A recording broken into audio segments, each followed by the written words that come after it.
Hey guys, it's Chris Mancola with the Mancola Group over at West USA Realty.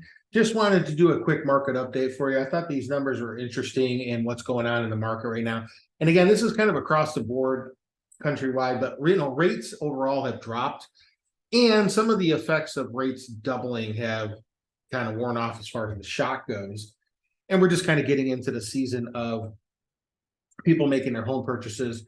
Also, you got to remember people have a ton of equity right now. So, we're seeing like 28% of people basically are buying home all cash.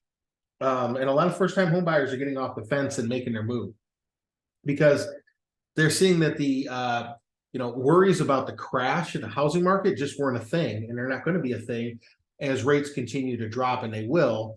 Like every recession, housing does well as rates drop, and in a bad economy, rates drop. We're going to see, and again, it's a little different than the Fed's fund rate, but the Fed's fund rate will probably start dropping in the next 2 to 3, 4 months at the most. And we're going to see May, June, July. We're going to see a big difference in year-over-year inflation, as far as, not to say there isn't inflation, but there's going to be a difference in inflation and in shelter costs, which makes up 43% of that. So in the last year, even though things slowed down a little bit overall across the country, we've had 0.2% decrease in a lot of areas up to this point, because we see things starting to increase also with the lower rates in going into the buying season. But activity in home buying has gone up 14.5%. And in the last 131 months overall, everybody's gained equity overall. Okay. And we're seeing right now about 2.7%.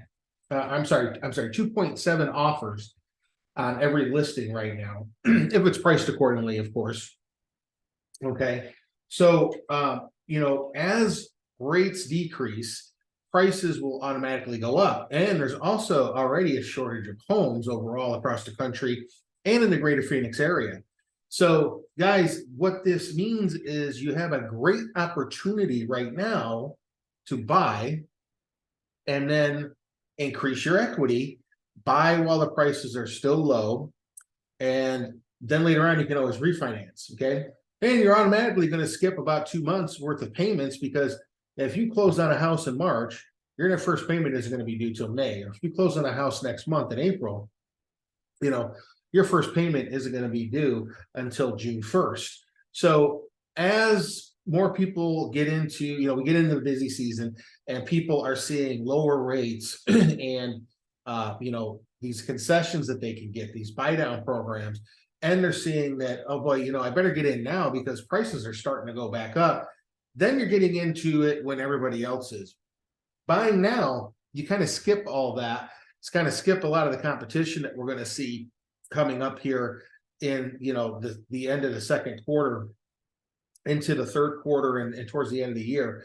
This is really we're in our basically our 8-month period where a lot of people are buying and selling homes, especially as we're going to see these rates drop. It's going to make a big difference. So guys, I would recommend you get out there and start your home shopping now and get ahead of that curve, as I've been saying now for the last couple months.